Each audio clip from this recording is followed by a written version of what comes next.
the final part of our discussion of non-fungible tokens, the title-square relationship, and more. This is MacVoices. This edition of MacVoices is supported by you, our viewers and listeners, through our Patreon and PayPal sponsorship options. To learn more, visit macvoices.com/support. Welcome back to MacVoices. This is the talk of the Apple community, and I'm Chuck Joyner. This is the third and final part of our discussion of non-fungible tokens that we thought would go on for about 10 minutes, and it ended up going on quite a bit longer because the panel was so interested and had a number of debates over what they are, how they could be used, and what effects they will have. We also touch on the title and square relationship and have a little extra commentary from our guest panelist. So let's go right back to it. I think Frank has a legitimate concern, but on the other hand, I don't know that it's something that we need to be worried about just yet.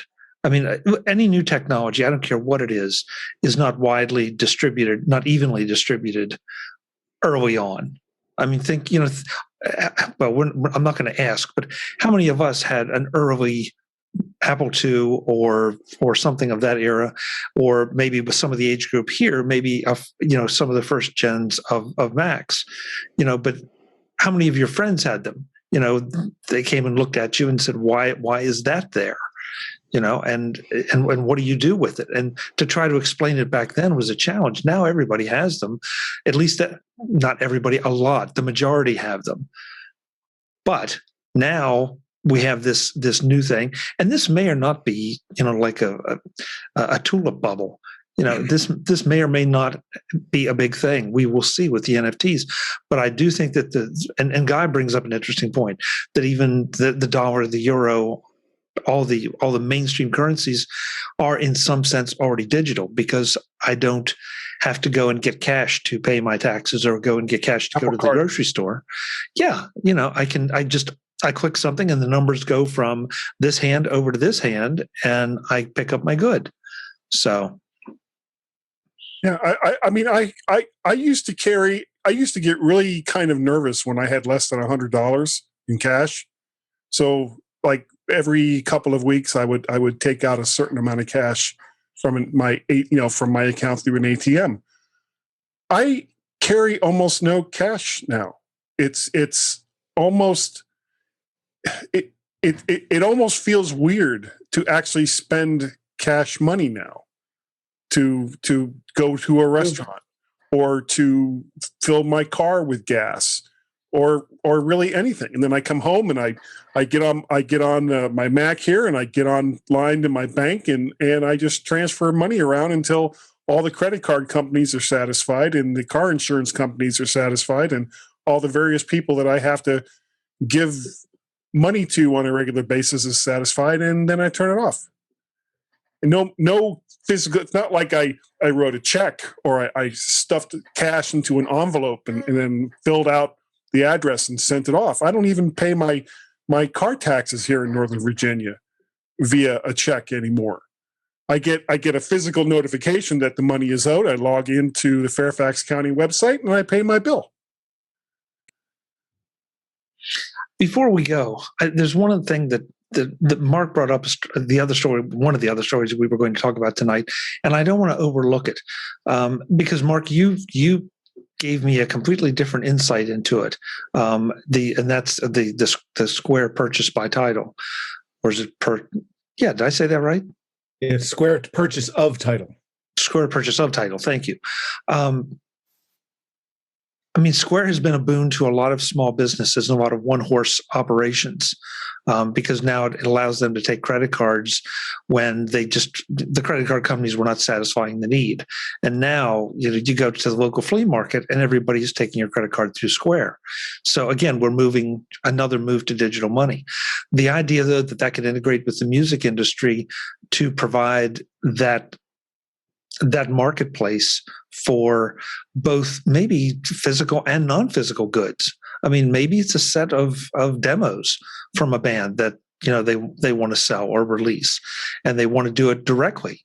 I think, depending on the record company contract, there's a lot of really unusual potential there. So I wanted to thank you for opening my eyes to it, because I just looked at this and thought, is this one publicity hound, partnering up with another publicity hound so they get publicity exponentially or something? But there's a lot of built in to that has a lot of built-in potential to that transaction. So we're a bit over time. Brittany had something she wanted to throw forth, so I'm going to give it to her. It's just back on the NFT. I was really excited when I heard about this idea. My partner does photorealistic drawings, which you've never seen them done. It's spectacular. And I've been encouraging him to do a video recording of them as he's doing them. Yeah. Mm-hmm. And that would be a really cool non-fungible thing to sell. Is I have this original art. Yes, that's one thing you buy, but here's also the making of the process. And that could be a really cool place to go with it. That has a lot of potential for a lot of people. And there's a lot of people that do that now. You see a lot of that on Patreon. Yeah, exactly. And maybe that's another way to do it. But I thought this was sort of a cool idea. Okay, so let me challenge both Guy and Brittany on that. Not challenge you, because yes, I agree. It's a very cool idea. Excuse me. I'm getting all choked up here. But would that be something that you would see just being released as a one-off, or as a 5 or 10 off, or is that just another way to fund the artist? Because I'm to my way of thinking, if I'm the artist and I want to show how I created this, then I would want it to go everywhere I could possibly send it, everybody to see it. But it's my understanding you can have an original video and show a copy. And that one is not marked. It is not the original. It's not the fancy one. And in art, this matters a lot, because you can also buy a print, and it's not a few $1,000s, but the original is. And so, if you like it, you can get a print, or if you want the thing that you get to show off, you get the original. Yep. It's all about how you perceive it and how you value it. That's art. That's that industry. Yeah. Well, you look at web comics. You've got, for better, for worse, which has been no new ones made in a long time. Lynn Johnson, who is the creator of that, she still puts out the old stuff, but in order to supplement her income, and a lot of other web comics do this as well, they'll say, okay, this is the print for 3/9/2021, and you can have a print of this for $20. You can have the original, which they've drawn by hand, for $100, or whatever they mark that up at. And this kind of fits in with NFT, because in order to prove I was the person that made this, they have a video showing them actually creating it. And you put that out onto YouTube or whatever, and you do it live so that people can sit there and say, oh, okay, the exact thing that I want to buy from you, I just saw you make. And you can set up bids and all the rest of that. So, okay, well, the opening bid for this is $50. And if somebody else wants it, then, you just scale it up from there. Yeah, the conversations I heard where people were most excited about this were digital artists. So in the AR/VR space, there are people whose medium is very necessarily digital. If you are a tilt brush artist, you can't give someone a physical original. And so they were really excited to have some way of essentially selling an original artwork in a medium that is physically impossible to do outside of a digital space. It was tilt brush artists, digital sculptors, people who do 3D modeling for printing. They wanted to be able to have a way of having exclusivity in a medium that is inherently copyable. Yeah. So, Logan, go back to them for us, and this is a serious question. Okay. Go back to them and ask them: is their intent? If that's their desire, I kind of get it. But is their desire to do one and just have, sell it to me, and then it's mine, and not to distribute it anywhere else? Or is it their desire to sell to me the original, the license, the NFT'd one? We're going to have to develop some new terms here, and then put the rest out, as maybe a JPEG or a TIFF or something for other people to enjoy.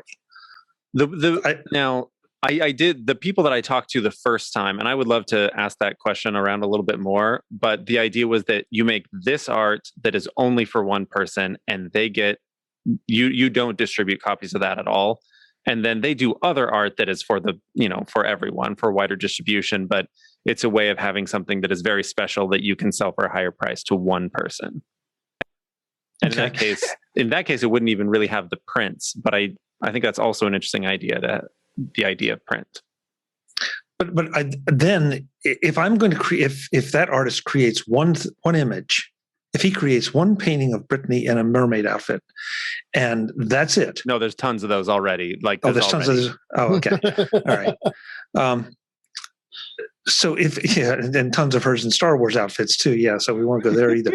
But no, if they create that original portrait of Brittany, and I want to buy that portrait, and it's going to be NFT tagged, and so I'm the owner. It's recorded in the blockchain. I have it. Then I decided that I'm going to sell it to Guy. Then that transaction, that makes perfect sense to me. It's the situation where I'm buying. We keep going back to Jack Dorsey's tweet because that seems to be the most outlandish thing. But I saw on the news this morning, somebody bid an ungodly amount of money for a video of a basketball player making a particularly spectacular dunk, but the video is already out there. So that's where I keep getting hung up with this. If it's an exclusive thing and it's proof of ownership and authenticity, then yeah. Perfect, makes perfect sense. It's the other ones, and maybe it's the media's fault that they're hyping up all these other questionable things that has us all confused. I just don't think the media understands the whole process. But I think also if the value is because of the psychology of having something unique, then your instincts are probably sort of self-fulfilling, where if we feel better about buying something unique than buying something, then that's probably what'll win out after some of the hype dies down. But yeah, I don't know. Brittany, I like your idea though. I think it makes sense. This is just going to be one of those things we're going to have to watch and see. So, folks, again, we're way over time, but I want to make sure we go around the table, let everyone promote where they are and what they do so that you know when you can find them when they're not here. And this time I'm going to flip it around and start at the bottom of my screen. Brittany, you and Logan are up first. So where can folks find the two of you? You can generally find me talking about stuff on Twitter. I'm Spatial Hair. But it was suggested by my 8-year-old. I needed a new name. And I do spatial computing. So if you're looking for what I'm working on, and most of my time is on Argyle, my startup where we're doing AR for construction. Very cool. Brittany, how about you? Hi. On Twitter, I am ADD Liberator, and my website is conquer.consulting if you want to look up all my productivity doodads. Great. Thanks so much for being here, and to both of you. And Brittany, thank you for dragging Logan in. His insight was invaluable in this. Good job. Mr. Serle. Hey, the guy who keeps dragging us back to the physical world. I know. How dare I do that? Email address is guy@mymac.com. I am both MacParrot and VertShark over on the Twitters. VertShark.com is the website. Also, it is the name of a something over on YouTube. Not prescription. Help me here, somebody. I'm lost all my digital mind. You can follow and do all the fun stuff over there on YouTube under VertShark. I also do the mymac.com podcast with Gazmaz and the Mac to the Future livecast, which Dave, Lauren, and I hopefully will be recording tomorrow night. Excellent. Also Guy's Daily Drive, which is weird because I recorded in my car as I drive. Okay. Well, that's no weirder than anything else you do. Sure. So there you go. Thanks, Guy. Welcome. Good to have Thank you for having me on. Yeah, but I did want to bring up you need cash, Guy. You need cash to buy those third-hand questionable microphones from that shady guy down in the corner. They are not questionable. They fell off the truck legitimately. God, let's not get into that. They need to be NFT tagged. Mr. Petrie, welcome to the show, to the end of the show. Thanks for being here. Well, I had nowhere to go. Okay, good. Yeah, I'm on Screencast Online Magazine. I do a monthly review. You can find me at my blog at ympnow.com. And you can find me on the tweets at fpetrie and on Instagram at PHRANKY. Phonetically, that's Frank. Great. Thanks, Frank. Good to have you as always. Thanks for having me, Chuck. Yep, always a lot of fun. Mr. Sklar, with his new machine and new look and white headphones. Yeah, that's not going to be there next time. You could actually, I'm trying to figure out how to NFT my contact info. So I have nothing to sell. That's the last half hour I've been thinking, what can I charge people to buy digitally from me, and there's nothing. So anyways, I do a couple podcasts with Guy and Dave, and WSKLAR is pretty much on everything social out there. Great. Thanks for stopping by. It's always a pleasure to have you. Mr. Fuccio, you were the authority tonight, and I'm so glad that you've contributed. This is a really interesting topic. Well, I have you to thank for it because there was some chit-chat on our Slack channel about this. And when I saw NFT and Apple, I figured, did I miss something in the news, and dug in and, couldn't find anything. So I figured you wanted to talk about non-fungible tokens for whatever reason. Easiest way to find me, Twitter at Mark Fuccio, MarkFuccio, all one word. Great. Thanks, Mark. And thanks for the background and another conversation starting background. I'll auction it off. There you go. There's an idea. We do NFTs for Mark's backgrounds. I like it. System works. I like it. Jim Ray, thank you for being here. Where can folks find you? Well, you can find my work at proview.com. I'm the developer of a Mac database program called Panorama, which is completely NFT free.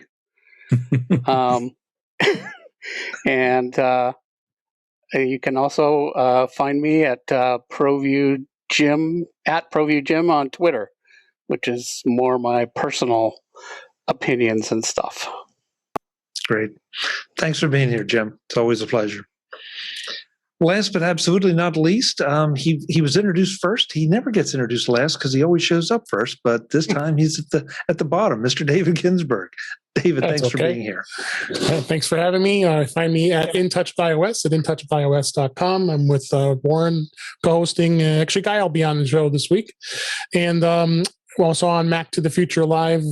Cast Go with Guy and Warren, and find me on the Mac Show on the British Tech Network, and also president of the Suburban Chicago Apple Users. Kelly Kumamas did a great presentation at our meeting last week, so it was a lot of fun. So we did that too. So, and then on Twitter you can find me at DaveG65. Thank you.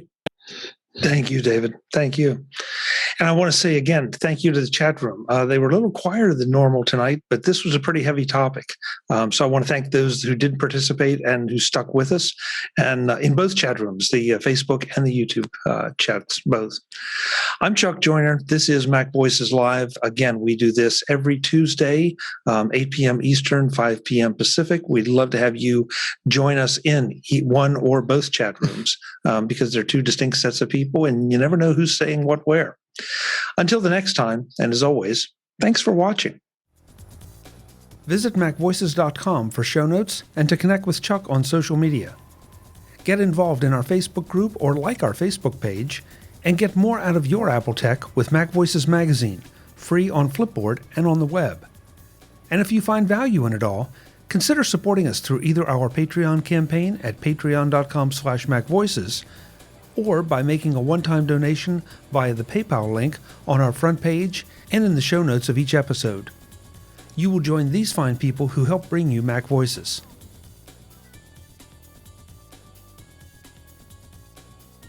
Advertising handled by Backbeat Media at backbeatmedia.com. Bandwidth provided by CashFly at cashfly.com.